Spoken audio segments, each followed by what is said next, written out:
Esperaremos unos minutitos para que se termine de incorporar el resto del grupo. Tal vez 5 minutos les parece bien de, Los de 5 minutos de tolerancia. tolerancia. Ahí va.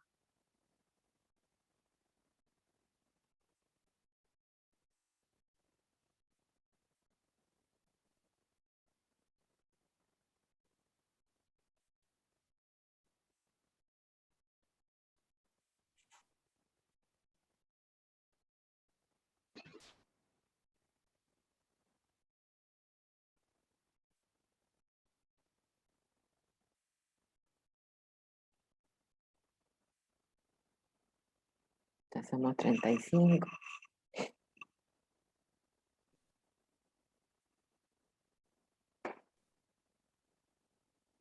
¿Pudieron ir conectándose en el Slack? Que ya el otro día lo armé, pero me había olvidado de mandar el link a incorporarlos, los mails de todos. Pero creo que ya hubo algunas personas que por lo menos me llegó, algunos de ustedes que se habían incorporado. Así que ya está funcional. Yo armé ahí un par de espacios de discusión más general y otro más particular sobre América Latina. Así que bueno, ahí va, Juan confirma que está unido a Slack, bien, perfecto. Así podemos, además de las actividades, digamos, sincrónicas como es esta, seguir el intercambio en actividades asincrónicas, y bueno, que un poco era lo que me parecía que era necesario para complementar las actividades por Zoom. Perdón, María, yo no Sí. pude. ¿Cómo haría para acceder? Bueno, mandame por acá, si acaso, si querés el mail. De repente hubo un error en el mail. Mm. Si quieres, comparte por acá por el chat, o lo mandas al mail que te mandamos para otras cosas, al de Ximena o al mío. Manda el email, porque de repente es que hubo un error, viste, al copiarlo, y que por eso no se incorporó tu mail. Pero Perfecto. o sea, el mecanismo funcionó. Cuando falla alguno es porque debe haber algún error en el mail Perfecto. Muchas que gracias. Mando incorporé. mail entonces a Así que Jimena ahí va, también. vayan mandando que nosotros lo vamos incorporando.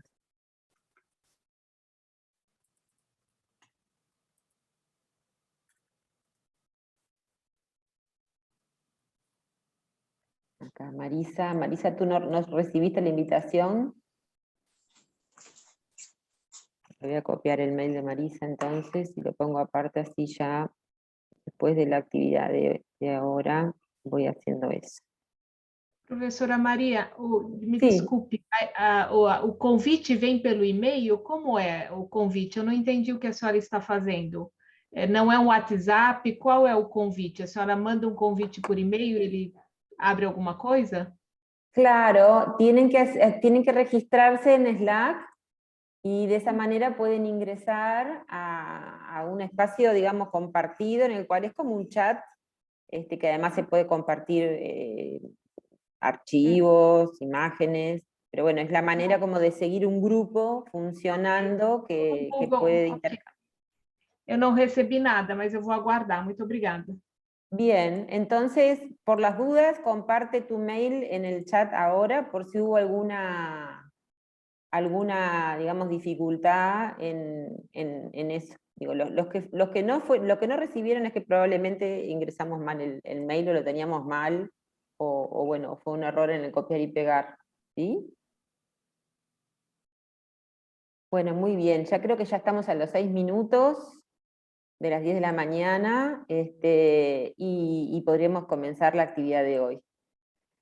Bueno, muchas gracias. Estamos comenzando entonces la segunda semana del curso de Diplomacia Científica enfocada en las neurociencias, pero recuerdan que estamos en el módulo 1, en el cual la semana pasada estuvieron trabajando fundamentalmente con Guillermo, con Marga, con Marcela, como interiorizándose de qué es la diplomacia científica, cuáles son sus características, cómo es que digamos, cómo se ejerce de alguna manera, lo han ido viendo en la semana pasada. Y en esta semana comenzamos justamente tratando de decir, bueno, a ver, tomemos como ejemplo un acontecimiento que nos cambió la vida a todos en el último año y medio, como es la pandemia por COVID-19, y entonces les pedimos justamente al doctor Daniel Salinas, ministro de Salud Pública de Uruguay, a Carla Sáenz y a Ludovic Rebeis, de la Organización Panamericana de la Salud, que, bueno, trataran este tema. Marita, Perdón. no para corregir, sino que Ludovic está de licencia y entonces nos va a acompañar Ariel Itzkovich. Ay, sí, perdón, me nada confundí. más sabíamos Claro, que podía pasar, nos lo habían avisado antes, pero claro, ahí está confirmado. estaba en el programa Ludovic y ahora ya no me fijé que estaba, bueno, el nombre es Ariel Itzkovich. Y entonces les pedimos a ellos que, bueno, que trataran el tema tratando de mirarlo desde la perspectiva de la diplomacia científica. Así que es un gusto y agradecemos enormemente que estén hoy aquí y bueno, estamos para escucharlos. Le damos primero la palabra al señor ministro, entonces, si es tan amable. Bueno, buen día para todos y un gusto. No sé si el audio es bueno, si me escuchan bien. Perfecto. Bien. Sí, se escucha perfecto. Bueno, es un corte, la verdad que esta pandemia ha obligado a una respuesta transdisciplinaria e interinstitucional, una respuesta global tanto desde el Estado como desde la ciencia, y yo creo que debe ser el desafío más grande que se debe haber enfrentado en un siglo, fuera de las guerras mundiales y de algunas otras guerras. Esto se asemeja bastante a un escenario de catástrofe a nivel pandémico global, ¿no? Es decir, más de 4 millones de muertos, cientos de millones de infectados, hacen que este problema no es un problema nacional, sino un problema mundial y regional. Y a propósito de eso, las reflexiones sobre lo que es la diplomacia científica, yo no lo tengo muy claro. Lo que tenemos claro acá es que convocamos a la academia prácticamente desde el inicio. Eso es un hecho. El día 1 de marzo estábamos asumiendo en la Plaza Independencia, y el día 3 de marzo ya estábamos reunidos con la academia y con los prestadores de salud acá para delinear una forma de encarar esa pandemia tan incipiente y tan amenazante. Y el 20 de marzo ya habíamos firmado el primer convenio de colaboración entre el Ministerio de Salud Pública, la Universidad de la República, con el rector Arín, y con el Instituto Pasteur. Ese convenio marco, que fue tan precoz el 20 de marzo del 2020, generó también un campo propicio y fértil para el desarrollo de la ciencia, y con un total apoyo desde el Ministerio de Salud Pública para tener esa ansiada independencia diagnóstica, porque ahora las cosas están, digamos, se sabe más del virus, pero en ese momento había mucha incertidumbre, mucho desconocimiento, constituía una amenaza que no se lograba visualizar el alcance, salvo las noticias que llegaban de Europa en cuanto a la saturación de los CTI, las largas filas de kilómetros de personas en automóviles esperando recibir un balón de oxígeno. Entonces un poco esas eran las luces de alerta, que si países tan avanzados estaban pasando por esas circunstancias, realmente nosotros teníamos que prepararnos para eso.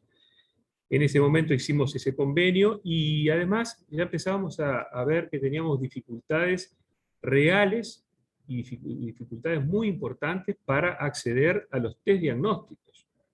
Esto es un tema poco conocido y poco hablado, pero a lo que se sumaba la prácticamente inexistencia de test en el país, en stock, porque de pronto se pensaba que esto podía haber sido como la epidemia de H1N1, y quizá, ojalá hubiera sido así, y además se cortó en la mitad porque, si bien fue una pandemia, después surgió el oseltamivir, que fue un tratamiento a la postre sumamente efectivo que lo cortó de raíz, la transmisibilidad.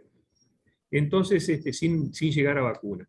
Este camino fue mucho más largo y tortuoso. Entonces, esa interacción inicial generó que Uruguay, en plena crisis y embargo en la llegada de los kits diagnósticos, que no teníamos acceso a los kits diagnósticos por más que se pagara lo que se pagara, los países de origen no dejaban despachar.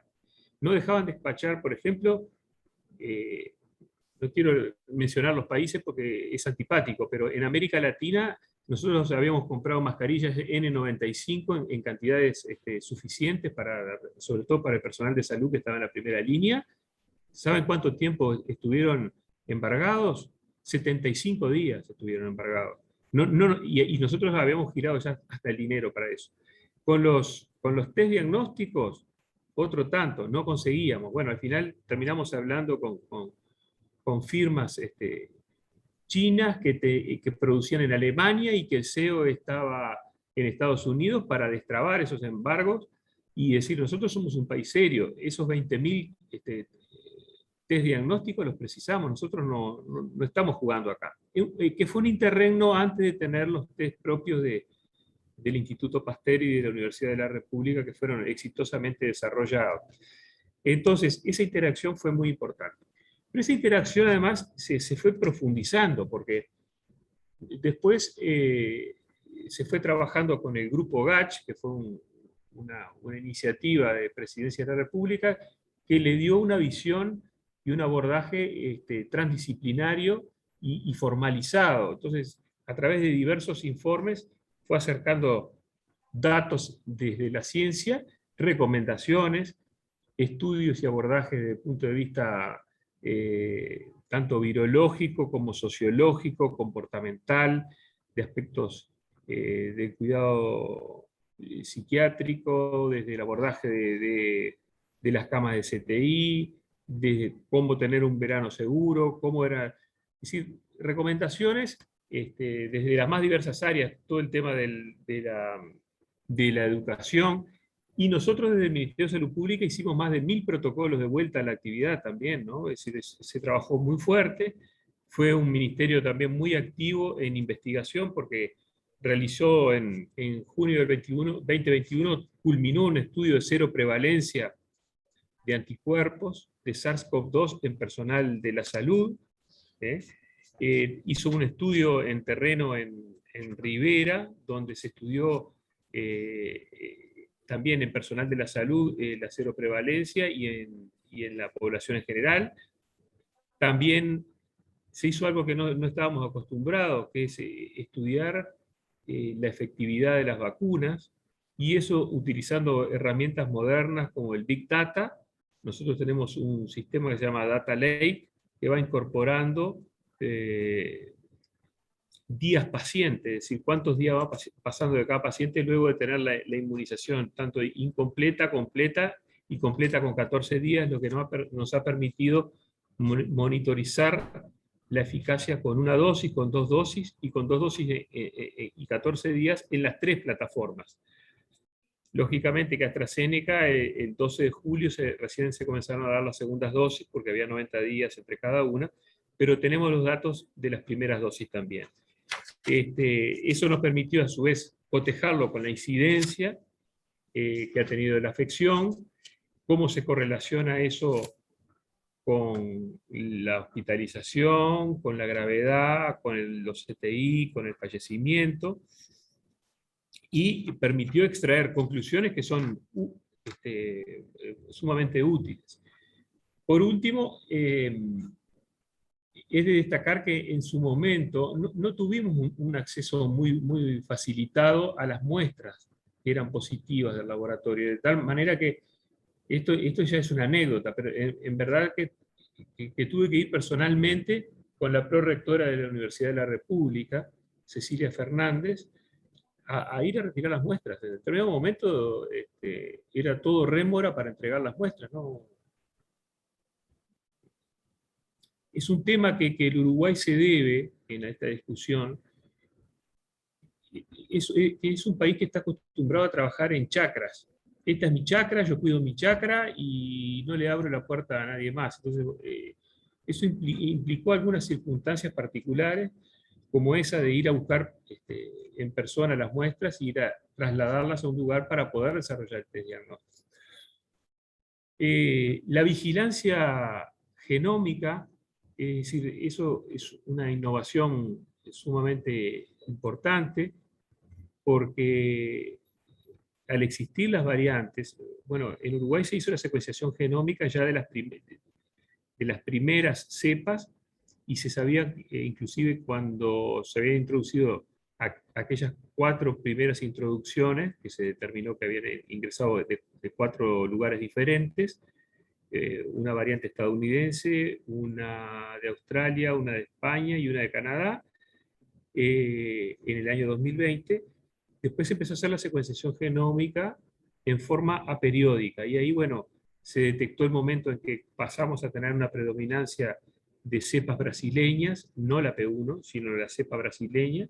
Esa cepa brasileña predominó durante largo tiempo, fue que tuvimos durante el 2020 e inicio del 2021, y en 22 de marzo del 2021 se detectó por secuenciación genómica el ingreso de la P1. Y con el estudio que ellos hacen, que es como un estudio de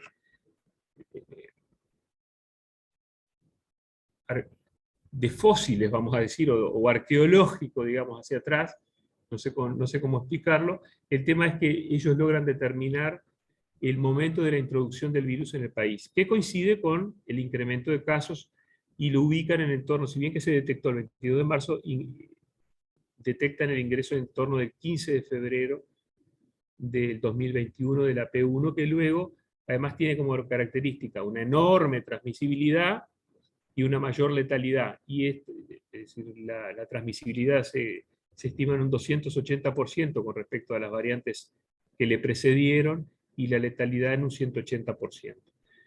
Entonces, eso implicó un cambio, justamente estando por entrar, se detecta el 22 de marzo, cuando el 27 de marzo estábamos vacunando a los vacunadores, y el 1 de marzo comenzando a vacunar a la población. Pero fue importante tener el dato de la realidad, porque saber frente a qué nos estamos enfrentando, porque en Manaos se generaron verdaderas situaciones de caos asistencial.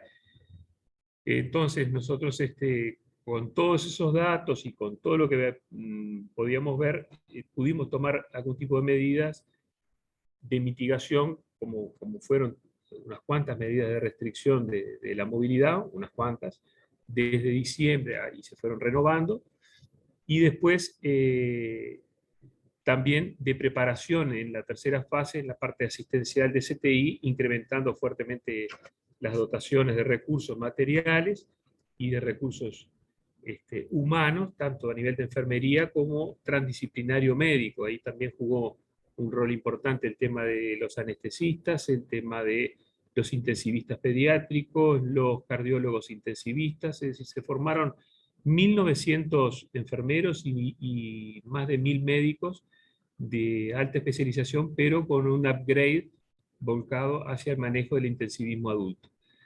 Esta vigilancia genómica, retomando el tema de la vigilancia genómica, fue muy importante porque quedamos en un acuerdo que llamó el GTI, el Grupo de Trabajo Interdisciplinario, que estuvo formado por el Ministerio de Salud Pública, está formado por el Ministerio de Salud Pública, por la Universidad de la República, por el Instituto Pasteur y por el Sanatorio Americano. Y uno dirá, ¿y por qué el Sanatorio Americano como institución privada? Bueno, porque el Sanatorio Americano centraliza en Montevideo muchas de las muestras que genera la Federación de Prestadores Médicos del Interior. Entonces tiene esa capacidad y esa facilidad de enviar las muestras, y todo el know-how y la logística de llevar y traer muestras. Entonces un poco se centraliza. Este país, que es centralizado por naturaleza, nos generaba ese acercamiento a la descentralización. Y esta misma vigilancia epidemiológica por secuenciación genómica nos permitió detectar justamente el viernes de noche, detectar, digo yo, nos permitió al Ministerio de Salud Pública tomar conocimiento que los investigadores lograron hacer la secuenciación genómica ni más ni menos que de 3 variantes nuevas, es decir, la variante británica, que fueron 2 casos, un camionero y un viajero, la variante sudafricana, que todos eran procedentes de barcos, de los cuales 2 están internados pero en buen estado, y ninguno de ellos estaban vacunados. Y después de la variante Delta o variante de la India. Y esto es fundamental porque, como se ha demostrado, o por lo menos se comenta, digo, mientras que nosotros estamos en un proceso de descenso de casos en virtud de la fuerte vacunación, que no ha culminado aún, que somos ambiciosos, queremos que llegue al 75% de la población total del país, con 2 dosis, con inmunidad completa. En otros países esto ha generado la variante Delta, lo que se llama la epidemia adentro de la pandemia, que es decir, que es la epidemia de los no vacunados. Así la denominan en Estados Unidos los científicos. Y algo así también está pasando en Israel. Entonces estamos muy atentos a todas estas variantes porque tenemos la llegada de diversos grupos de viajeros que estamos haciéndoles seguimiento, haciéndoles el PCR y secuenciando genómicamente a todos los que resultan ser positivos a su llegada. Y con sugerencias en la toma de decisiones en esta semana en ese sentido. Después, en cuanto a investigación, también estamos haciendo un estudio prevacunal y postvacunal transversal, es decir, previo a que se vacunen con anticuerpos en personal de salud, en Rivera, Montevideo, Canelones, Rocha, San José, Tacuarembó, Cerro Largo, Durazno, Artigas, 33, Maldonado, Florida, y se analizaron 18.000 muestras de eso. Y en una etapa postvacunal, un estudio transversal con búsqueda de anticuerpos en población general, después de 15 días o más de la segunda dosis, y que implican 1.000 extracciones, y estamos haciendo un seguimiento a través de formulario, y después titulación y curva de anticuerpos con muestra en 5 momentos. Prevacunal, 15 días después de la segunda dosis, a 3, 6 y 9 meses de la segunda dosis. Con una metodología sumamente científica. Pero hablando de diplomacia y otras hierbas, es muy importante lo que aportó el Ministerio de Relaciones Exteriores al momento de gestionar insumos críticos también, no solamente en tema de investigación, sino insumos críticos. Eso fue fundamental porque también cuando los CTI tuvieron gran cantidad de casos, tuvimos que gestionar materias primas para la producción de los laboratorios locales, midazolam, fentanilo, morfina, no lo voy a decir tan rápido, diazepam, atracurio, rocuronio, pancuronio, todos estos fármacos estaban en faltante y o eran importados o se fabricaban acá, pero en cantidades relativamente, en la industria química se conocen como patch, los patch de producción, y a veces se producen una vez al año o 2 veces al año. Acá tuvimos que activar a toda la industria nacional a que produjeran grandes cantidades, y al Ministerio de Relaciones Exteriores pedirle en varias ocasiones que intercediera para liberar materias primas de distintos orígenes, a la vez que en algunos casos liberar productos terminados, por ejemplo con Brasil, con Argentina, y materias primas también de Brasil, de la India, de China, de Suiza. Eso fue importante desde el punto de vista de la diplomacia. Y en cuanto a la diplomacia que tiene que ver con las vacunas, yo no sé si hay una diplomacia vacunal o si hay algo deliberado de alguna manera, porque sería muy atrevido de mi parte referirme a esos aspectos. Lo que sí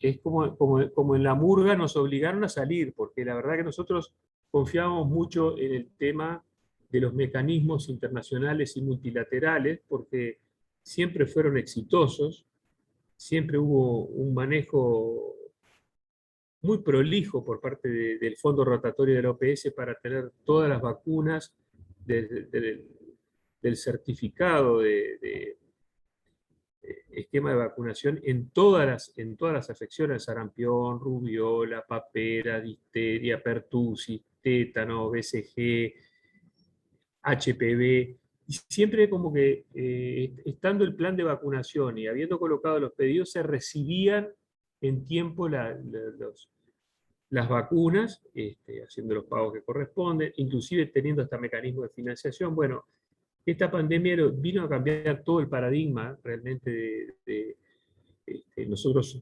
desde el gobierno y con la Comisión Nacional Asesora de Vacunas y con las diferentes asesorías, habíamos visto que teníamos la opción de conseguir hasta un 20% de las vacunas de la población a través del mecanismo COVAX-Gavi, que es un mecanismo que estaba mediatizaba con la OPS-OMS, que obligó a un desembolso por adelantado inclusive, y confiamos en ese mecanismo, pero la verdad que no resultó...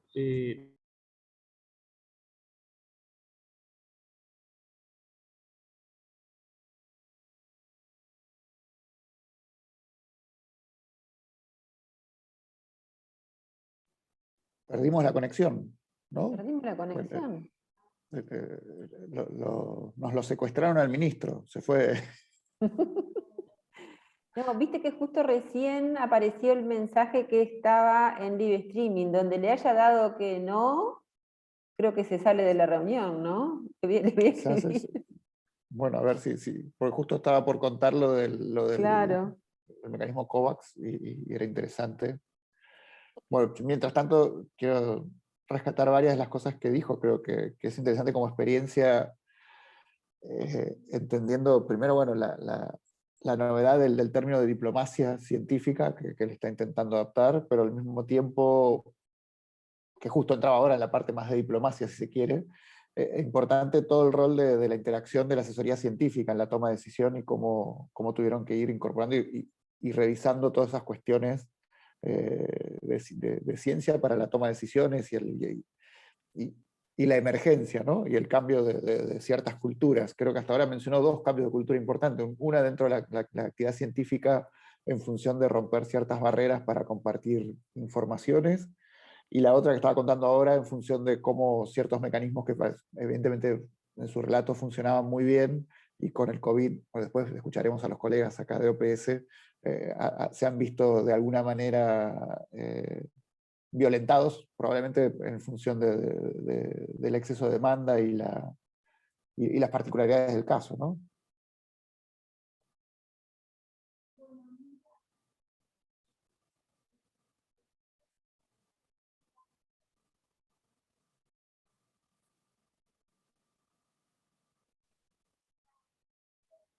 Guillermo, buenos días, soy Daniel Sí. Michaels. ¿Qué tal? Yo quisiera aprovechar porque creo que algo que me pareció muy importante de lo que están planteando y que creo que a futuro ojalá se pueda ver acá, es precisamente el rol de la negociación como base de la diplomacia científica. En el sentido de que generalmente, por lo menos nos pasó aquí en Colombia, la primera crisis que tuvimos fuerte fue porque no supimos negociar. De hecho, el primer escándalo que hubo con el tema de las vacunas fue porque parte de los negociadores que fueron a comprar las vacunas no hablaban bien inglés y hubo un malentendido en la redacción de los formatos. O sea, de entrada, ese fue el primer escándalo. Pero creo que una de las bases fuertes precisamente es la negociación. Ligado a la diplomacia científica es la negociación. Espere que ahí está pidiendo... No te quiero interrumpir, Daniel, que después podemos volver, pero... Es solo eso para precisarlo, y si lo puedes preguntar al ministro, precisamente ese papel de la negociación. Gracias. No, pues justo pidió ingresar y le acabo de dar, no sé, no lo estoy viendo en pantalla, pero creo que lo admitimos al ministro nuevamente. Sí, ahí está. Sí, no. se me cortó, se ve que Sí, nos quedamos ahí justo en el relato quedamos de justo COVAX, en el punto polémico del mecanismo COVAX, que bueno, que para nosotros, ¿no? Como ministerio y como gobierno, quedamos pintados de alguna manera, porque la verdad que era una urgencia y realmente eso no respondió, hay que decirlo claramente. Yo ya no tengo pelos en la lengua y ya lo dije en la OPS en su momento. Fue un mecanismo que no llegó a cubrir la satisfacción, porque si nosotros no hubiéramos empezado a vacunar en marzo, con las vacunas que se compraron y que se estaban probadas en su momento, porque tampoco podíamos salir a comprar, hay una imaginación en la población de que se podía haber salido antes y que había... Realmente nosotros habíamos recibido más de 10 laboratorios a la altura de diciembre, pero había que tener estudios de fase 3, había que tener autorizaciones de países o de agencias de peso realmente, porque si no, igual de todas maneras,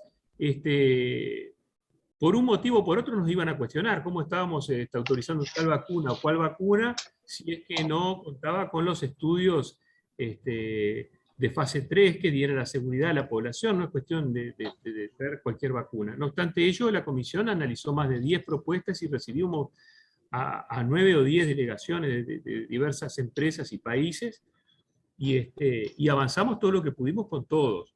Y luego había un tema que estaba vinculado a la pronta llegada de las vacunas. O sea que eso era un tema ya que quedó en un nivel de presidencia de la República en cuanto a cuál era el timing, porque de pronto teníamos ofertas que nos decían, bueno, podemos tener para el tercer trimestre del 2021, podemos tener para el cuarto trimestre del 2021. Entonces, cosas que la gente desconoce, pero que en realidad es preciosa la oferta, pero no le servía al país. Entonces, ¿cuál es la mejor vacuna? Y la mejor vacuna es la que llega primero.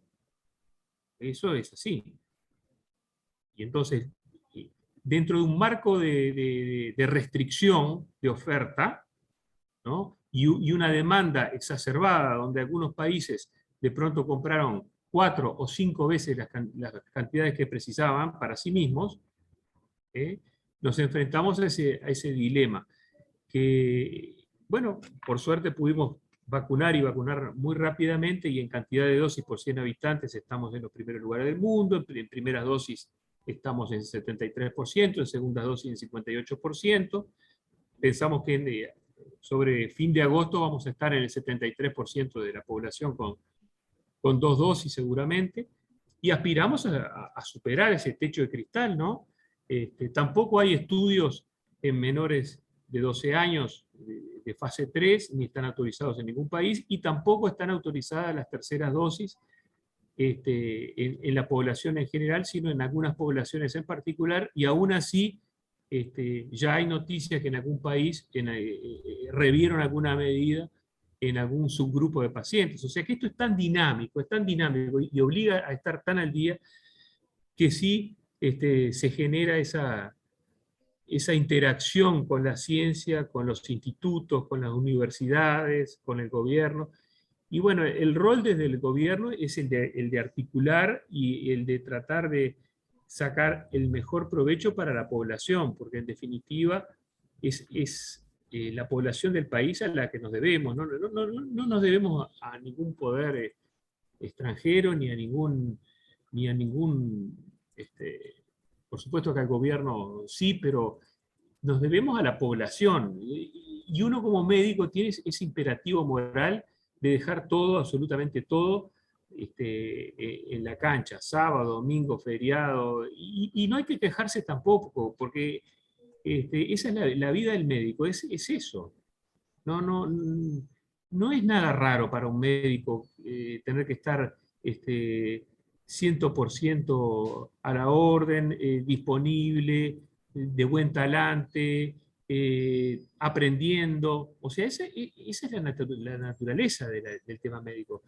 El problema es no actualizarse, el problema es no estudiar los temas, el tema es no profundizar, el tema es no interactuar, el tema es encerrarse en un castillo de cristal. No, esto implica una gran movilidad y una gran transversalización, Y estoy seguro de que van a haber, además, muchas instancias posteriores de análisis y de cortes multidimensionales que no solo implican lo virológico, el virus, sino también otro tipo de estudios que están en curso, ¿no? Es decir, hay cosas para plantearse. Por ejemplo, en el año pasado hubieron menos fallecimientos por infartos agudos de miocardio. Bueno, le hemos dado a los especialistas de la Sociedad Uruguaya de Cardiología, al doctor Dayan, todo el acceso a la información para que puedan analizar eso. Hay que ver el impacto desde el punto de vista psiquiátrico, el impacto en suicidios y demás, que desde hace 7 años estamos en más de 700 suicidios por año. Los tenemos segmentados, es mayores de hombres que están en el interior, en la soledad. También se ha visto un incremento, o es la primera causa en los adolescentes, un tema a atender. Hay que ver cómo impactó este tema del COVID desde el punto de vista socioeconómico-cultural, es decir, cómo modifica los hábitos de trabajo y laborales, cómo modifica las relaciones laborales. Hay que ver cómo modificó y cómo modificará o no las relaciones sociales, la interacción social. Cuánto juega el distanciamiento físico-social y el no reunirse en las amistades, en los afectos, en las nuevas modalidades de comunicación. Habrá que ver cómo esto impacta y cómo se recupera en el plano educativo, si hay que hacer más cursos, si hay que meter más clases, si hay que mixar sistemas de educación, de teleeducación con educación presencial, sabiendo que esto generó grandes cambios. ¿Cómo manejar lo afectivo? Es un tema de que poco se habla, pero seguramente esto nos ha cambiado también en el manejo de las relaciones o las interrelaciones afectivas. Entonces, acá hay cambios en una cantidad de planos económicos, sociales, culturales, laborales, educativos, afectivos, psicológicos, inmunológicos. No sabemos cuánto va de esta afección en aspectos inmunológicos y de afecciones autoinmunes cruzadas. Yo estuve mucho tiempo en la cátedra, haciendo el posgrado en neurología y asistía mucho a la cátedra de afecciones autoinmunes, en especial de esclerosis múltiple. Y allí yo siempre recuerdo, ¿no?, la frase del profesor Henninger del fenómeno de mimetría molecular, es decir, como cuando un anticuerpo contra un virus reconoce a la vaina de mielina como si fuera un antígeno de un virus, ¿no? Bueno, yo creo que aquí hay todo un aspecto también con un virus nuevo a explorar cuánto puede impactar eso en el sistema autoinmune, tanto a nivel del sistema nervioso, donde hemos visto además que tiene este virus una cierta predilección, porque en sus síntomas princeps está la cefalea, eso quiere decir que hay una invasión viral al sistema nervioso, y además afecta a 2 de los principales sentidos, el gusto y el olfato, es decir, que la hiposmia y la digeusia o la ageusia, y la hiposmia o anosmia, falta de gusto y falta de olfato, indican que hay una entrada muy directa. Ustedes saben que el nervio olfatorio además tiene una entrada a través de las vías nasales y entra casi directo al sistema nervioso central. Entonces, yo creo que esto va a ser muy interesante a futuro ver cómo impacta eso en el sistema nervioso central, si este virus tendrá un comportamiento similar al que tiene. Me planteo como duda, o sea, es una duda nomás, pero a nivel neurológico, si será como un zóster que queda almacenado de alguna manera allí en ese sistema nervioso, en ese caso autonómico, y que cada tanto emerge frente a situaciones de estrés. Habrá que ver eso, habrá que ver el fenómeno de mimetría molecular y si genera enfermedades desmielinizantes. Habrá que ver cómo ha jugado el tema autoinmune en algunas vasculitis en niños, y algunas enfermedades como síndrome de Kawasaki. Entonces yo creo que ahí se abren una cantidad de puertas y de interrogantes que solamente el tiempo y los científicos con su estudio la van a ir dilucidando. Y entonces lo que sí hay que tener abierta la cabeza es para interactuar, para colaborar, para ayudar, y no para entorpecer. Si hay algo que un gobernante tiene que ser, es un facilitador, y no una persona que ponga vallas, o que ponga excusas, o que intercepte el desarrollo del conocimiento. No, no. El conocimiento es una base muy sólida. Los países que invierten en investigación son los países más desarrollados, en investigación en ciencias básicas y en otro tipo de ciencias. Es algo que a veces cuesta comprender, pero lo cierto es que el desarrollo en ciencias es uno de los elementos del índice de desarrollo humano que cuenta más, y cuanto más se invierta en ciencias, más se desarrolla el país. Y a veces entra por una puerta inopinada y termina convirtiéndose en un protagonista, como lo es hoy, y como lo han demostrado el nivel de nuestros científicos, ¿no? Yo voy dejando por acá porque si me dejan hablar, igual sigo hablando mucho rato, y no sé si me fui de tema o no, pero les quería decir que, bueno, hemos tenido que trabajar, sí, con Cancillería, desde el punto de vista diplomático, hemos tenido que trabajar mucho con embajadas para conseguir las vacunas, hemos tenido que trabajar mucho con la ciencia, con la Universidad de la República y con el Instituto Pasteur, con los propios científicos del Ministerio de Salud Pública. No hay que olvidar que más de 10, nosotros habíamos constituido en marzo un grupo de 10 asesores de diferentes áreas, intensivismo, medicina interna, medicina familiar y comunitaria, modelos matemáticos, infectología, enfermería, etcétera. Un grupo fuerte de 10 asesores en marzo del 2020, y en abril, cuando comenzó el GACH, de esos 10 asesores, 8 fueron tomados por el GACH. O sea que tan mal elegidos no estaban. Y bueno, después siguieron con su doble tarea, es decir, desarrollando su tarea en el GACH, pero a su vez dando apoyo al grupo asesor científico del Ministerio, y hoy pertenecen en la orgánica del Ministerio como asesores de la Dirección General de la Salud y de Epidemiología, ¿no?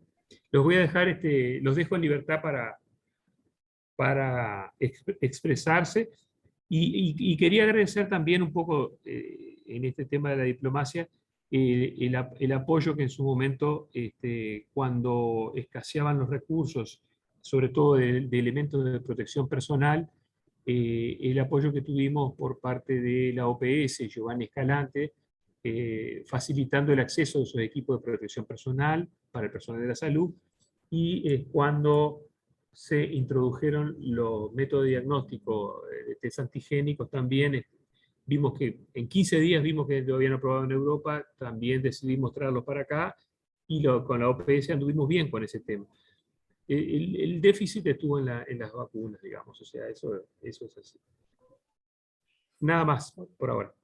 Bueno, muchísimas gracias, ministro, sobre todo por dedicar ese tiempo a compartir la experiencia. Creo que es muy importante. Como decíamos al principio, hay gente de toda la región, y estamos en esta idea de impulsando, en este caso desde UNESCO y desde el programa PDCIVA, con el apoyo del Clemente Estable, la intención de la noción de diplomacia científica, mostrar la relevancia que tiene como área y campo práctico, pragmático de acción, y cómo ahora se vislumbra que efectivamente tiene un rol importante.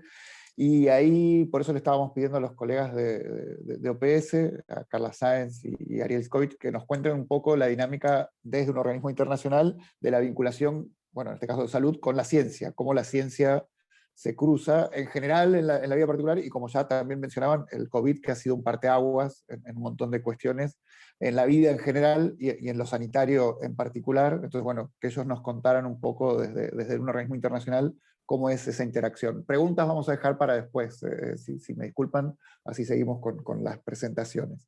No sé, Carla o Ariel, ¿quién? Sí, por supuesto. Muchas gracias a Guillermo. Gracias. Gracias por la invitación. Creo que muchas gracias al señor ministro por haber, digamos, peinado muchos de los grandes desafíos que involucra la ciencia, la producción del conocimiento y su uso ético y responsable en la toma de decisiones. Yo soy asesora regional de bioética de la OPS, como decía Guillermo al inicio, mi colega Ludovic Reveis, que es el asesor responsable de todos los temas de evidencia, no puede acompañarnos hoy, precisamente está de vacaciones y sin acceso a internet, pero por suerte Ariel Iskovich va a ahondar en algunos de los aspectos del trabajo de Ludovic, específicamente ilustrando un aspecto específico que tiene que ver con la evidencia. La Organización Panamericana de la Salud y la Organización Mundial de la Salud tienen dentro de sus 6 funciones centrales articular opciones de política ética y fundamentadas en la evidencia. Estos 2 temas, la ética y la evidencia, son temas en los que la organización trabaja desde antes de la pandemia, y quizás un poco para poner en marco el trabajo de la organización, voy a dar un pasito hacia atrás y contar un poco cómo es que trabajamos esto en situaciones que no son de pandemia, para resaltar en qué medida COVID-19 ha dificultado, o sea, qué es lo que nos trae de nuevo, porque hay muchas cosas distintas, pero también trabajamos sobre a capacidades que vamos construyendo con antelación. En ambos casos, y voy a hacer una muy breve, digamos, descripción sobre el trabajo de mi colega Ludovic Reveis. Nosotros lo que buscamos como la OPS no es que se tome en cuenta en alguna ocasión la evidencia. Lo que buscamos es una institucionalización del uso de la evidencia, del apoyo de la evidencia en la producción de políticas, de guías de práctica clínica. Entonces, a lo que buscamos no es esta actividad, digamos, aislada, sino que rutinariamente las autoridades sanitarias se apoyen en la evidencia para toda la producción tanto de guías de práctica, de políticas, etc. Y quizás vale la pena resaltar, porque este es un tema que ha surgido mucho en el contexto de COVID, que cuando hablamos de evidencia no hablamos de un estudio aislado, no hablamos de uno de los muchos estudios aislados, sino que hablamos de qué nos dice el cuerpo total de producción científica del que disponemos al momento, evaluado con un rigor y una metodología apropiada. Entonces, porque si ustedes se ponen a pensar, hablamos mucho de este estudio, este otro estudio, pero lidiamos en la práctica con estudios muy distintos. Ahí va el ensayo clínico de 1000 personas, luego va el estudio observacional, luego un estudio retrospectivo que puede ser de más o menos un estudio de caso. Entonces, ¿cómo hay una metodología para evaluar de manera comprensiva todo este panorama de producción científica? Y eso es lo que constituye la evidencia. Ariel Iskovich va a ilustrar este trabajo específicamente tomando como modelo la revisión sistemática que se ha hecho para la respuesta rápida de terapéuticas de COVID. Desde el lado de la ética, el trabajo de la organización es similar. Nuestro mandato, recibido de los Estados miembros, es integrar la ética en todo el actuar de salud. Por supuesto, esto es bastante desafiante y yo quiero, antes de decir más sobre esto, clarificar un poco que cuando hablamos de la evidencia, hablamos de aquello para lo que tenemos sustento empírico, qué sabemos que se ha hecho, qué hay. Las preguntas éticas, sin embargo, son preguntas de naturaleza normativa, son preguntas que no se responden mirando a la evidencia, sino que se responden con un análisis ético que supone un juicio de valor, supone principios éticos, una evaluación rigurosa de los principios. Y bueno, nuevamente, eso tampoco es algo ajeno a nuestra intuición. Sabemos que está el ámbito de lo que se hace, de lo que es, y el ámbito de lo que debe ser. cuando nos hablamos de discutimos preguntas éticas, discutimos qué es lo éticamente aceptable, qué es lo éticamente correcto, qué es lo éticamente óptimo hacer en esta situación. No sé qué palabra usar mejor que matrimonio, este constante trabajo conjunto de la ética y la evidencia es fundamental, precede al COVID, y yo quiero solamente resaltar que en la OPS, en la OMS, ya para ser claro que la evidencia es éticamente necesaria, más no suficiente, hablamos no de políticas, por ejemplo, basadas en la evidencia, sino que hemos ajustado el lenguaje y ahora hablamos de políticas informadas por la evidencia, que están fundamentadas con la evidencia, pero que la evidencia no es lo único que puede guiar una toma de decisión. Y quizás esto lo podemos discutir luego, no sé si quizás Ariel lo menciona, pero cuando la metodología que se usa para fundamentar recomendaciones en evidencia, de hecho distingue la fuerza de la evidencia de la fuerza de la recomendación, que es lo que claramente muestra que hay un ámbito de justificación ajeno a la evidencia, que es la justificación normativa.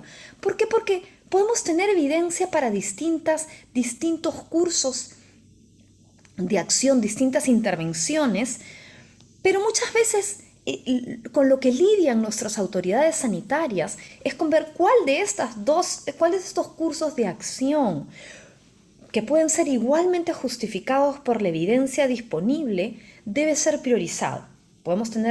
Escogemos entre una intervención que prioriza la igualdad de oportunidades para todos o una intervención que prioriza los mejores resultados de salud. Entonces, creo que con poca frecuencia hablamos del hecho de que las autoridades de salud tienen que hacer esta evaluación constante que está informada por la evidencia, pero que implica decisiones que se justifican de manera ética y que no son exclusivamente dictadas por la evidencia.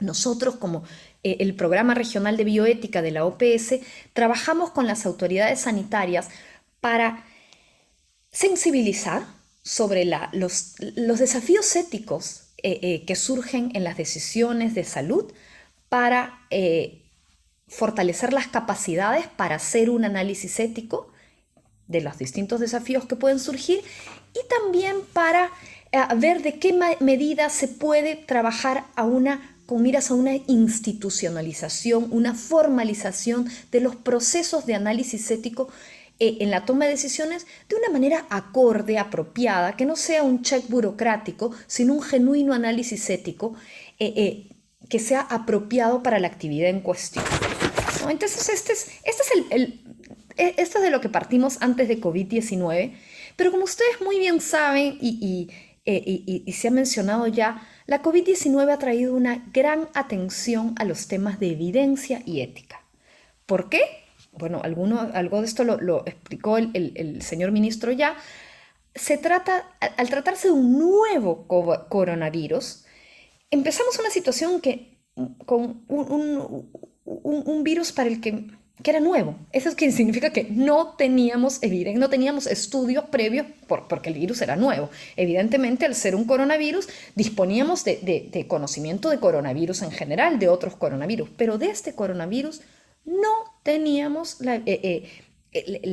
conocimiento, había numerosas incertidumbres. Y eso genera en primer lugar el imperativo moral de investigar, de producir el conocimiento, producir la evidencia que hace falta para guiar el actuar, la respuesta. Y entonces, y este es un tema que desde OPS se ha insistido mucho, el imperativo moral de investigar y de investigar de manera ética. Pero también al ser un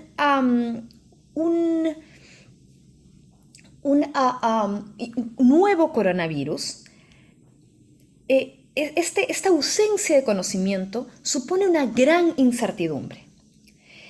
Y eso implica también dos desafíos éticos específicos. Uno, que en primer lugar los profesionales de salud están entrenados para tomar decisiones sobre la base de la evidencia, y ello supone un umbral bastante sólido de conocimiento de evidencia. Al ser un coronavirus nuevo, ese umbral, el conocimiento con el que había que tomar decisiones, era muy bajo. Porque no teníamos el conocimiento, estaba por producirse. Entonces eso hace que la justificación ética de las decisiones tuviera un lugar más importante, porque al tener una muy poca capacidad de anclar las decisiones, de justificar las decisiones en la evidencia, había que hacer este análisis ético, este juicio de valor, explicar por qué. Porque tampoco nadie se podía quedar, o sea, hubiera sido irresponsable quedarse sentado de brazos diciendo no vamos a hacer nada hasta que la evidencia se produzca. Entonces había que tomar decisiones que supusieran un análisis ético y una transparencia sobre el bajo umbral de evidencia del que disponíamos en ese momento. Ese es el primer desafío con el que nos encontramos, y requería que hacer este umbral de evidencia explícito, hacer explícita esta incertidumbre, explicar a la población por qué estábamos tomando estas decisiones, hacer esta justificación, este juicio de valor transparente. Y eso ha sido un desafío ético importante, pero el otro desafío ético que se mencionó también ya es que al ser este no un problema de un país o de una subregión o una región, sino de todo el mundo, empezó todo el mundo esta carrera, este esfuerzo de producir evidencia, producir conocimiento con la mayor celeridad posible. Que eso es algo fantástico. Sin embargo, genera el problema también de que es como un tsunami de conocimiento que se produce súbitamente, con lo cual hay que constantemente evaluar si esto que decidimos haciendo un análisis hace 3 días, con lo que sabemos 3 días más tarde, sigue siendo el mejor curso de acción. Y esto ha hecho que este trabajo de análisis ético y análisis de evidencia nos haya ocupado a todos muchísimo. Entonces, hemos tenido que trabajar muy cercanamente de la evidencia, la ética, qué es lo correcto hacer en este caso, y además esta tarea de cuestionamiento y recuestionamiento. Yo voy a poner aquí las listas de distribución de la OPS para los temas de evidencia y de bioética, porque ustedes pueden suscribirse, pueden ver este trabajo tan activo de actualizar la evidencia, actualizar nuestras recomendaciones también, pero además fortalecer a las autoridades sanitarias en la capacidad de hacer análisis éticos acordes a lo que se sabía en cada momento. Entonces, yo solamente quiero incidir en un tema final que ha sido muy difícil para la región. Si bien, como decía al inicio, es éticamente inaceptable ignorar la evidencia. No podemos hacer una intervención de salud, no podemos hacer algo a una población sin que esté justificado por la evidencia. Incluso si es una situación en que sabemos muy poquito. No podemos decir, como sabemos poco, ignoramos de plano la evidencia. Casi que es al contrario. Como hay poco, mayor obligación de revisar lo poco que tenemos y de analizarlo con todo el rigor del caso. Pero quiero ahora ir un poco más aún al pasado, porque si ustedes recuerdan, en el brote del ébola en África Occidental en el 2014, nos enfrentamos a preguntas muy difíciles en relación a este trenzado de la ética y la evidencia. Recordarán ustedes esta gran consulta ética de la OMS sobre el tema de la intervención. En ese momento quizás les suena el CIMAP, este medicamento que no se había probado aún, no sabíamos si era seguro y eficaz para tratar el ébola, pero surge la pregunta si acaso en este una emergencia sanitaria de esta naturaleza, sería éticamente aceptable usar una intervención no probada aún, vale decir, una intervención para la cual no tenemos evidencia de su eficacia y seguridad, y usarla fuera de un ámbito de investigación. Es una pregunta ética, ¿por qué? Porque cuando nosotros estamos estudiando algo, estudiando la intervención X, si la estamos estudiando es porque no sabemos si funciona o no funciona, y cuando estudiamos algo nuevo, evidentemente hay riesgos y tenemos un sistema de salvaguardas para proteger a los participantes en una investigación. ¿Por qué? Porque hay riesgos. Una vez que ya probamos si una intervención funciona o no funciona, se las damos a la población con un conocimiento, con previa evidencia de la seguridad y eficacia de la intervención. Entonces, la pregunta ¿es éticamente aceptable dar algo a la población fuera de un ámbito de investigación, incluso si esto no ha sido probado aún, porque se trata de una emergencia sanitaria? En el caso del brote del ébola, ustedes recordarán, como decía, hubo una consulta de la OMS y se estableció lo que se conoce como el marco, por sus siglas en inglés, el marco MEURI, que es el marco ético para analizar si una intervención no probada previamente se puede brindar de manera ética a una población fuera de una investigación. Nosotros con la OPS volvimos en el contexto de COVID-19 a ese marco y lo actualizamos para tener que, y al día de hoy sigue siendo, les voy a compartir la publicación en breve, sigue siendo el marco ético relevante, el que usa la OMS. Sin embargo, la producción de la OPS es la que sigue siendo usada al día de hoy como orientación mundial para el tema de MEURI. Este marco ético, y ahorita les voy a decir un poquito más sobre el contenido, ha sido utilizado desde el 2014 por la OMS. Se utilizó, recordarán que hubo un nuevo brote de ébola en el 2018, se utilizó en ese caso, pero algunos de ustedes dirán, ¿cómo así esto me suena totalmente nuevo? Nosotros, las Américas, somos la región que tuvo la última emergencia sanitaria de importancia internacional, el brote del Zika. Sin embargo, el brote del Zika, que creo que fortaleció muchísimo nuestra capacidad, nuestra preparación ética para emergencias como región, nuestra capacidad de hacer investigación de manera ética rápido, sin embargo, no nos enfrentó a este problema a la pregunta de si debemos o no debemos dar una intervención no probada fuera de una investigación.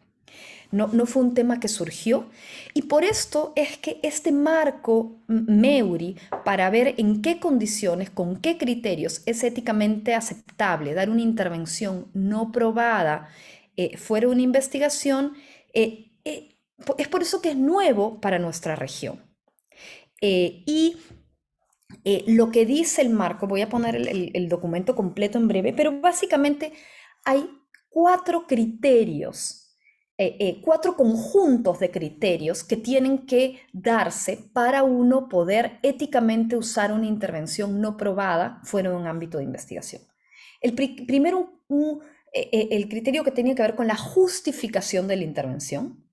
Es decir, que incluso cuando no tengamos la evidencia, incluso cuando no esté probada, tenemos que evaluar qué sabemos de esto. No podemos dar a la loca cualquier cosa porque eso sería algo irresponsable, no ético. Hay que evaluar toda la evidencia preliminar de la que se dispone, aunque no fuera aún, digamos, evidencia que puede venir de estudios en animales, de otros medicamentos, de todo lo que hubiera disponible, para ver si estaría a la luz de los riesgos y los beneficios posibles de esa intervención, sobre la base de lo que sepamos, si estaría justificado dar esta intervención.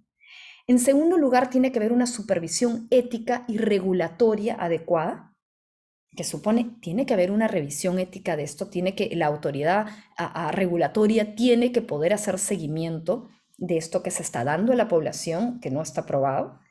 En tercer lugar, tiene que haber un proceso de consentimiento informado. La gente que recibe una intervención no probada debe saber que es una intervención no probada, a diferencia de las intervenciones que se reciben normalmente en el sistema sanitario. Y finalmente, debe haber una contribución a la generación de evidencia. Aunque estemos hablando de una intervención que se da fuera de una investigación, es éticamente inaceptable no contribuir, aunque sea con datos posteriores, con datos secundarios, aunque sea con pequeños puntos de datos, es éticamente inaceptable no contribuir a aprender algo de esto que se está dando a la gente. Entonces, nosotros hemos visto que evidentemente en nuestra región este marco ético de MEURI era nuevo, ha sido desafiante ponerlo en práctica y venimos trabajando a nivel regional, nuestra capacidad de evaluar. En el caso que se estuviera considerando dar una intervención aprobada por fuera de una investigación, evaluar en qué, a la luz de estos criterios éticos, si sería o no éticamente aceptable. Antes de darle paso a Ariel, solamente quiero mencionar otro tema que introduje inicialmente. Estos son los temas de la ética de la salud pública, de la ética de la toma de decisiones, de las recomendaciones en salud, de recomendaciones que impactan la salud de la población. Y la ética de la salud pública es, digamos, dentro de la bioética, el marco adecuado, que es distinto de la ética clínica, porque es un problema que impacta a la población. No estamos hablando de un marco de una decisión médico y paciente, de relaciones individuales. Estamos hablando de un análisis ético que tiene que ser consciente de que es un tema de la salud de las poblaciones, que estamos hablando de una autoridad sanitaria que tiene una responsabilidad con la población y un rol y una capacidad de actuar muy distinta a la de un proveedor de salud aislado. Sin embargo, hay otra área que hemos venido como tocando tangencialmente, otra área importante de la bioética, que es la ética en la investigación. Y como decía al inicio también, digamos, para la ética en la investigación tenemos sistemas fortalecidos, solventes, ya establecidos en casi toda la región, pero sí hay un tema que ha sido difícil, que es que al producirse tanta investigación, tanto conocimiento de golpe, los comités de ética, que como ustedes saben, revisan y aprueban toda investigación con seres humanos antes de que se realice, han estado en una tarea muy difícil, no solamente para hacer una evaluación rápida al inicio, sino para hacer esta supervisión ética constante a lo largo del curso de una investigación. Porque aquel diseño de estudio, aquella intervención que se perfilaba que tenía un perfil de riesgo-beneficio, por ejemplo, beneficioso antes de iniciar el estudio, puede ser que luego que se publicó el estudio A, B, C o D, entonces ya el perfil no sea favorable. Entonces hay que corregir esta necesidad constante de ajustar camino. Ha sido difícil y hemos producido orientación ética tanto sustantiva como en términos de los procedimientos para esto. Un poco creo que el tema de la evaluación constante de la evidencia como un imperativo ético es el paso perfecto de mi tema de ética a la presentación de Ariel Iskovich sobre la revisión sistemática para las terapéuticas de COVID. Gracias. Muchas gracias, Carla.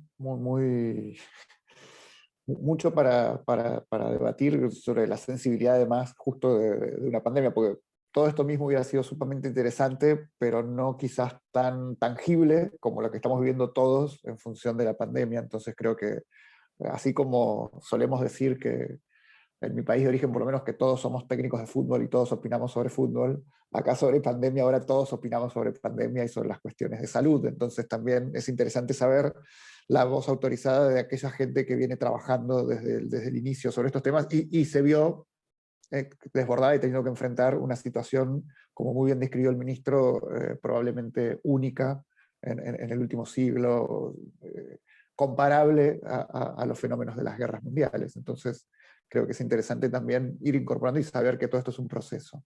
Bueno, Ariel, ahora si nos querés compartir. Buenísimo. Bueno, muchas gracias. Gracias por la invitación. Voy a compartir pantalla porque tengo una presentación. Por favor, me avisan si se ve bien.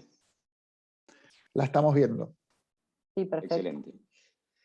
Bueno, bárbaro. Entonces, la idea, yo soy Ariel Kovic, soy médico clínico, trabajo en Buenos Aires, Argentina, y estoy trabajando junto a Ludovic como asesor de la Organización Panamericana de la Salud, dando apoyo en este proceso de resumen de evidencia y soporte para el desarrollo de recomendaciones basadas en evidencia, como Carla ya mencionó.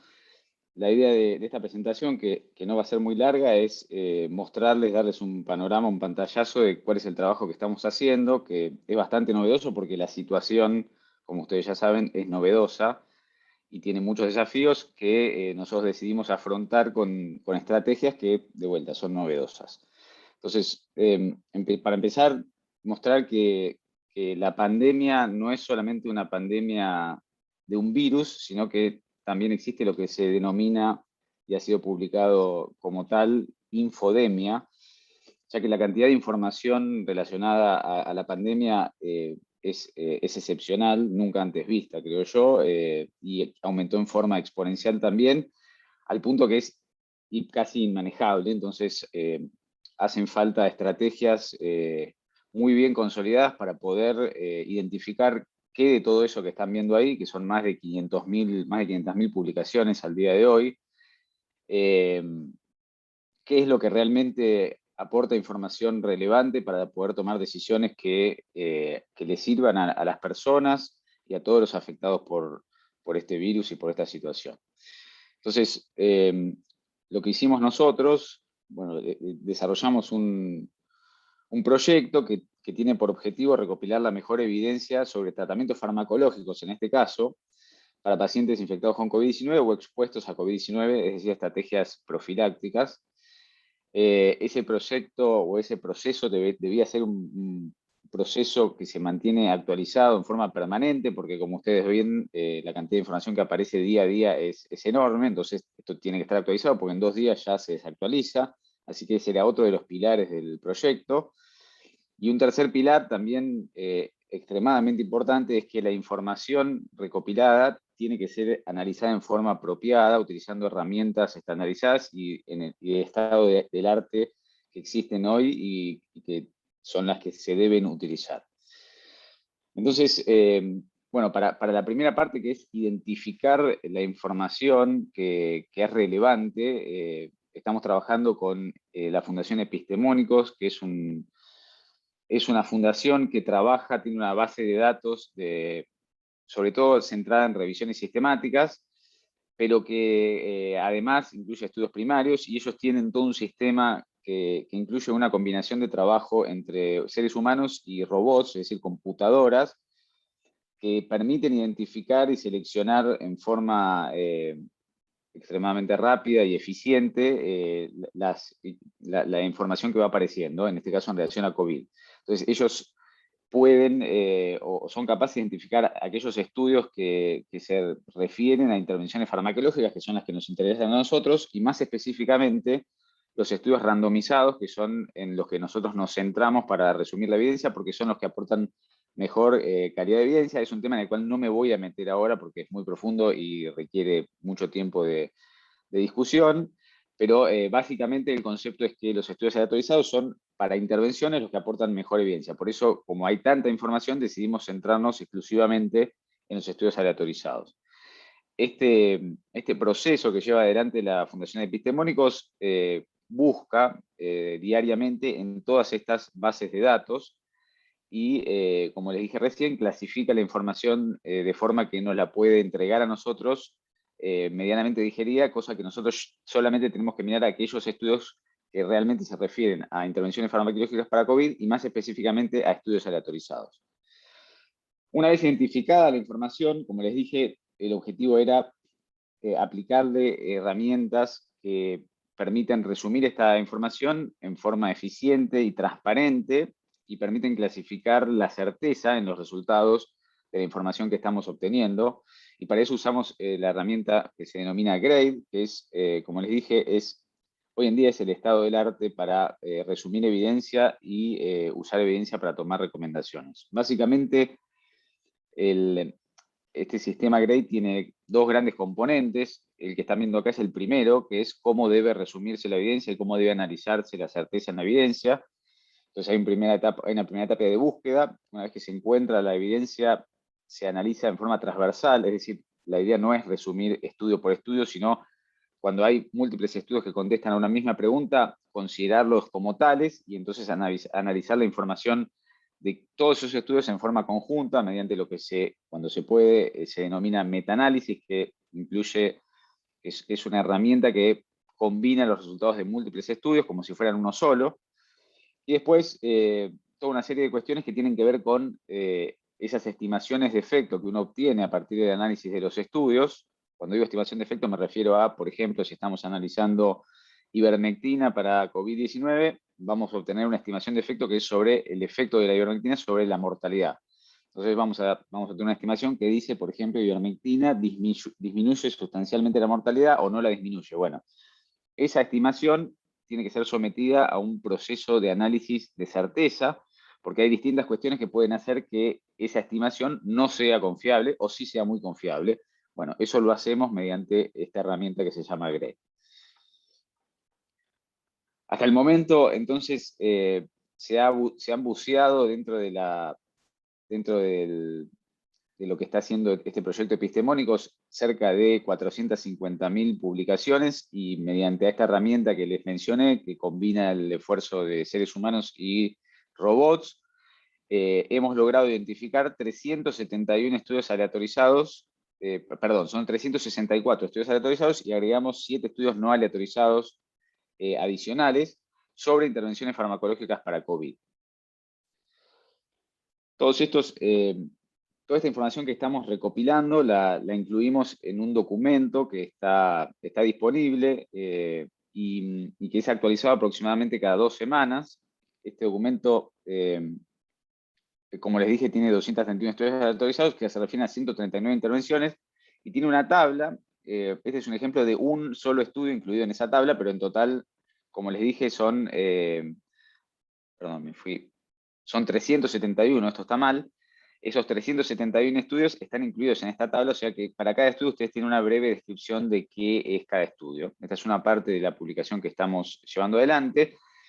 Y después, como les dije, analizamos cada una de estas intervenciones, analizamos todos los estudios que hay y los resumimos.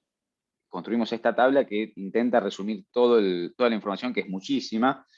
Entonces, lo que se ve en esta tabla es, en la primera columna se ven todas las intervenciones. Hay una lista que esta es parcial, digamos, muestra prácticamente, yo diría, un 10-15% de la lista total, que son 130 intervenciones, pero estas son las primeras, que están ordenadas según la cantidad de estudios que hay para cada una de ellas. Entonces, para la primera es hidroxicloroquina, que tiene 47 estudios, la segunda es ivermectina, que tiene 32 estudios.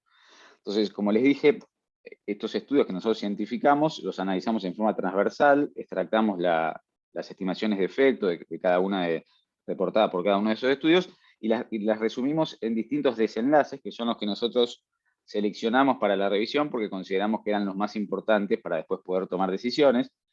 El primero es la mortalidad, el segundo es la necesidad de ventilación mecánica invasiva, el tercero es la resolución de los síntomas. Después hay uno que es relacionado a la prevención de infecciones para intervenciones de profilaxis, efectos adversos o eventos adversos, y hospitalizaciones para la situación de pacientes leves. Entonces, lo que ponemos acá, estos números se refieren a la cantidad de estudios que reportan sobre ese desenlace, y el color que ven acá se refiere al efecto. Entonces, cuando es verde significa que hay un beneficio sobre ese desenlace. Cuando es rojo, significa que hay un perjuicio sobre ese desenlace, y cuando hay amarillo, significa que no hay un efecto importante. Y después tiene una arista más esta tabla, que es la intensidad del color. Como yo les dije, nosotros analizamos, usando la herramienta Grade, la certeza en las estimaciones de efecto. Cuando la certeza es alta o moderada, usamos colores intensos, y cuando la certeza es baja o muy baja, usamos colores claritos. En realidad, cuando la certeza es baja usamos colores claritos, y cuando es muy baja directamente ponemos gris. Entonces, básicamente, ustedes con un pantallazo pueden ver el resumen de la situación o el mapa de evidencia que hay sobre intervenciones farmacológicas. Acá en esta parte, por ejemplo, se puede ver que tenemos los glucocorticoides y el tocilizumab como intervenciones que han demostrado beneficios en mortalidad y ventilación mecánica invasiva, que son los desenlaces más importantes para pacientes graves. Y, por ejemplo, se ve hidroxicloroquina que no solamente no demostró beneficios, sino que parece aumentar el riesgo de muerte. También hay otras incluidas como el plasma convaleciente que no ha demostrado beneficios, etc. La idea de la charla no es mostrarles en profundidad los resultados, aunque están invitados a revisar el documento con más detalle. Entonces, en líneas generales, este es un resumen de los resultados. Lo que hicimos en esta diapositiva fue resumir las intervenciones que han demostrado beneficios hasta el momento en las distintas etapas de la enfermedad, que las dividimos en 4. La primera etapa son pacientes que no están enfermos, pero están expuestos, entonces ahí se evalúan intervenciones que intentan prevenir la infección. Y ahí hay 2 anticuerpos monoclonales que en nuestra región todavía no están muy disponibles, son caros, pero han demostrado reducir la cantidad de pacientes que se infecta. Si tienen que ser utilizados o no, es otra cuestión que, como mencionaba Carla, no se limita solamente a esta parte del análisis, que es si hay o no efectividad, sino que hay otras cuestiones extremadamente importantes. Yo mencioné una que son los costos, pero también hay cuestiones como relacionadas a la ética, a la equidad, es decir, si estas intervenciones no van a ser accesibles para todo el mundo, tal vez no deben ser implementadas en esta región, aun que sean efectivas. Son cuestiones que tienen que discutirse en otro contexto al que voy a llevar en un ratito. Nosotros en esta revisión solamente resumimos los efectos de las intervenciones. Después hay un segundo grupo de pacientes que son pacientes con enfermedad leve, y acá también aparecen algunas intervenciones, la colchicina y los corticoides inhalados. Hay baja certeza, es decir, que no es seguro, pero podría llegar, la evidencia sugiere que podría llegar a haber algún beneficio. Debería haber más información, o estamos esperando que aparezca más información para confirmar o descartar estos beneficios potenciales. Y de vuelta acá los monoclonales aparecen en pacientes leves para evitar la progresión de enfermedad severa, también con efectividad.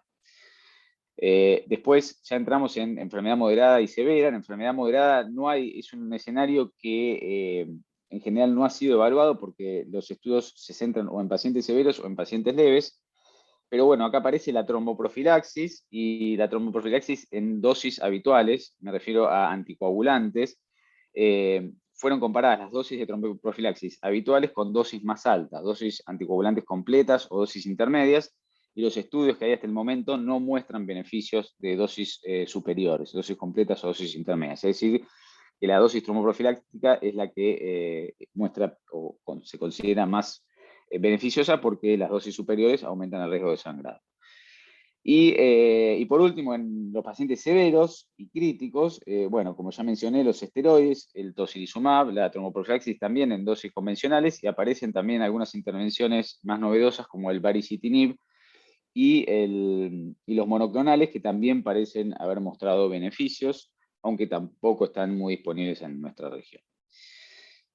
Bueno, entonces yo les mencioné que el sistema o la aproximación GRADE tiene 2 grandes pilares. El primer pilar es el que les mencioné hasta ahora, que es cómo conseguir la información, cómo analizarla, cómo resumirla, que es lo que estamos haciendo en esta revisión sistemática. Pero después hay otro gran pilar, que es cómo usar esta evidencia para tomar decisiones, que tal vez es lo más importante. Entonces acá aparece, hasta ahora el proceso fue prácticamente desarrollado por técnicos que nos dedicamos a resumir evidencia y analizar la certeza en la evidencia, pero acá ya se involucran un panel de expertos temáticos, expertos en enfermedad, expertos en ética, expertos en distintas cuestiones que tienen que estar involucrados en las decisiones. Y entonces la idea es que, por supuesto, participen también o den retroalimentación para el proceso inicial, pero sobre todo tomen los resultados de esta revisión sistemática, de estos resúmenes de evidencia, y los conviertan en recomendaciones. Cuáles de estas intervenciones tienen que ser utilizadas y cuáles no deberían ser utilizadas. Y estas recomendaciones, como describía Carla, tienen una dirección a favor o en contra, y una fuerza, fuerte o condicional, fuerte o débil. Que bueno, tampoco me voy a meter en detalle en eso, pero es importante saber que hay recomendaciones que son fuertes, que en general uno las emite cuando está seguro que las intervenciones funcionan y cuando está seguro que la gran mayoría de las personas elegiría recibir esa intervención.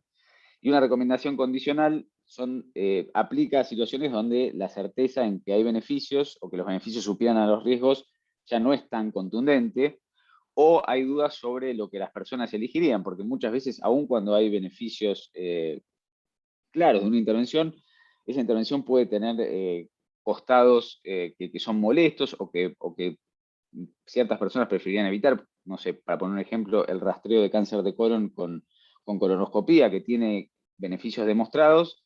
Hay personas que prefieren no hacérselo y correr el riesgo de no hacerlo. Entonces, uno no puede hacer una recomendación fuerte cuando cree que los valores y preferencias de las personas pueden variar. Y también a la hora de definir la dirección y la fuerza de las recomendaciones entran otras cuestiones como las que mencioné antes, que son los costos o cuestiones relacionadas a la equidad. Bueno, todo eso se discute en el marco de este panel y se construyen recomendaciones. Y es otra parte del proyecto que está llevando adelante OPS, que acá les muestro una parte. Esta es una guía de OPS sobre cuidado de pacientes críticos. Hay otra guía en marcha sobre cuidado de pacientes leves. Y acá hay dos ejemplos de recomendaciones. Por ejemplo, la recomendación 38 es que no se sugiere la administración de antiparasitarios, antivirales, N-acetilcisteína, inmunomoduladores, exceptuando tocilizumab, fuera de contexto de ensayos clínicos. Es una recomendación condicional, como les dije recién. Esta es una recomendación débil. Posiblemente no lo sé en detalle porque yo no he trabajado en esta guía, pero es posible que por ahí la certeza en la evidencia no era alta o había algunas cuestiones relacionadas a estas intervenciones que hicieron que el panel decida recomendar en contra, pero en forma condicional, a la expectativa de que haya más evidencia que permita definir hacia un lado o hacia el otro. Y después hay otro ejemplo que es la recomendación 39, donde se recomienda administrar corticoides en dosis bajas a pacientes críticos que reciben oxígeno suplementario, se encuentran ventilados, con el fin de disminuir la mortalidad y la progresión a ventilación mecánica invasiva, y esta es una recomendación fuerte, con calidad de evidencia moderada. Es decir, hay calidad de evidencia suficientemente importante, moderada alta, uno está relativamente seguro de que la intervención está funcionando o no está funcionando. En este caso está funcionando, y evidentemente el panel decidió que no había otras cuestiones que hiciesen que la recomendación no tenga que ser fuerte. Y bueno, como les mostré antes, como los corticoides mostraron beneficios en mortalidad, la recomendación fue a favor. Entonces, este es un poco el resumen del proceso que estamos llevando adelante en forma dinámica, diría yo, inusitada. Digamos, nunca las guías antes de COVID se hacían de esta manera, pero se hacían en periodos de tiempo mucho más prolongado, sin estar día a día mirando los estudios que salen. Esto es algo totalmente nuevo. Pero bueno, yo creo que tal vez es un costado positivo. Digamos, hemos logrado organizarnos de una manera que antes no existía, y creo que esto va a generar de acá adelante un beneficio en términos de cómo se evalúa la evidencia, cómo se analiza y cómo se pasa a recomendaciones. Agradezco mucho nuevamente la invitación y espero que haya sido de utilidad.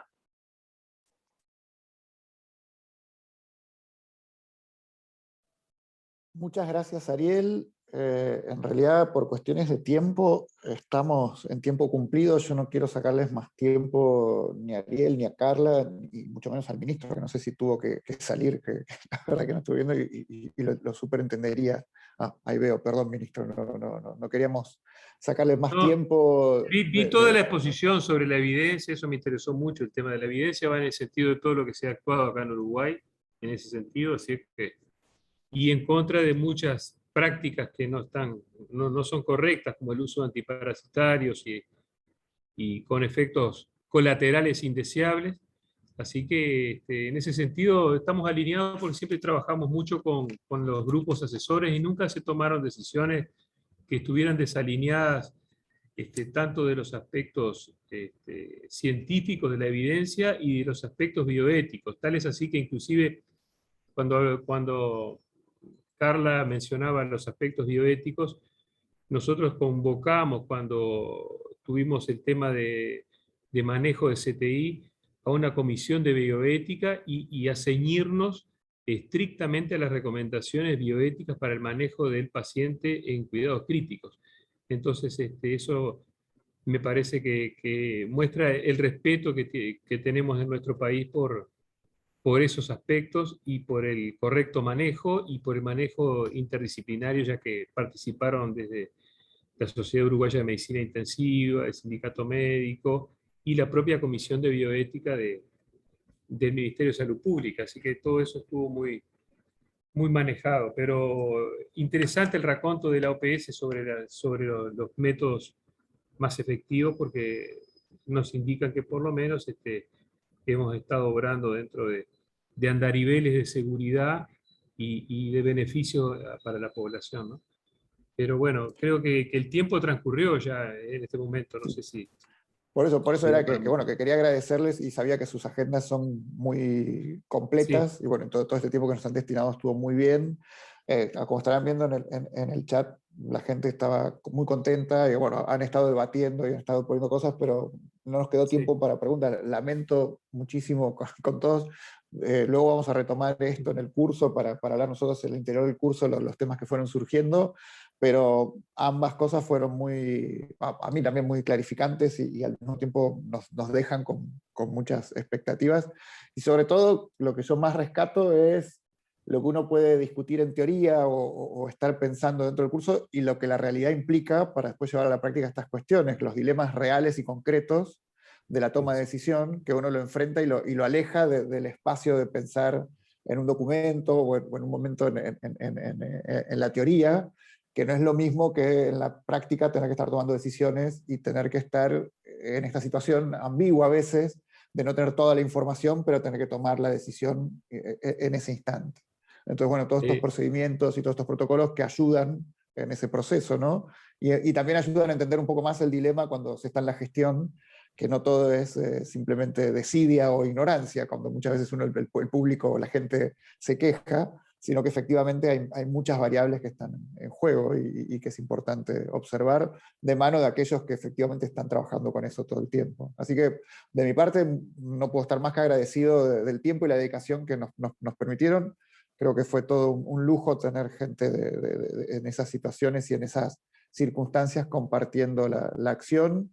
Y no sé si quieren, Carla, Ariel, pues ya el ministro ya dijo algunas palabras, no sé si quieren decir algo más, pero... No, solamente gracias a ustedes por la invitación. Creo que es importantísimo resaltar lo que tú decías cerrando, precisamente, que a veces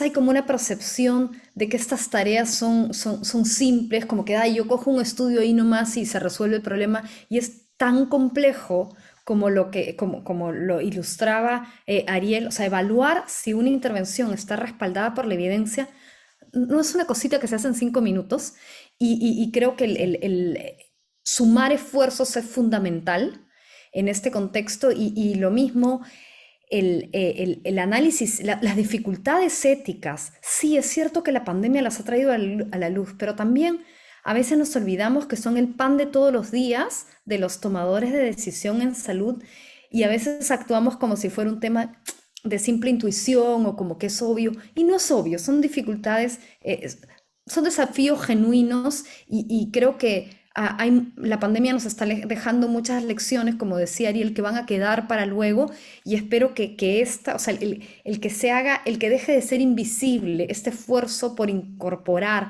la ética y en la evidencia en todas las decisiones, espero que sea una de ellas. Muchas gracias.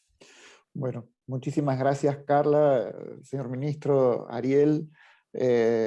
Al resto de los alumnos, si se pueden quedar 2 minutos para algunas cuestiones operativas, les agradecemos y liberamos así de esta manera a nuestros oradores que tuvimos hoy, y muchísimas gracias nuevamente. No sé, Marita, si quieres hacer algún comentario. Chao, Gracias, muchas gracias. Perfecto. Gracias, Guillermo, Gracias. y simplemente despedirnos y no olvidar que estamos en un típico ambiente buca, vulnerable, incierto, cambiante y amenazante. Entonces la toma de decisiones basadas en evidencia, en la mejor evidencia existente y en parámetros de ética, ayudan a respaldar la toma de decisiones y que sea una toma de decisiones sensata que resista el análisis posterior con las evidencias que puedan surgir. Eso creo que es un respaldo muy importante. Muchas gracias a todos ustedes por esta participación y me despido hasta pronto. Muchas gracias, doctor Salim. Gracias a todos. Hasta luego. Chao.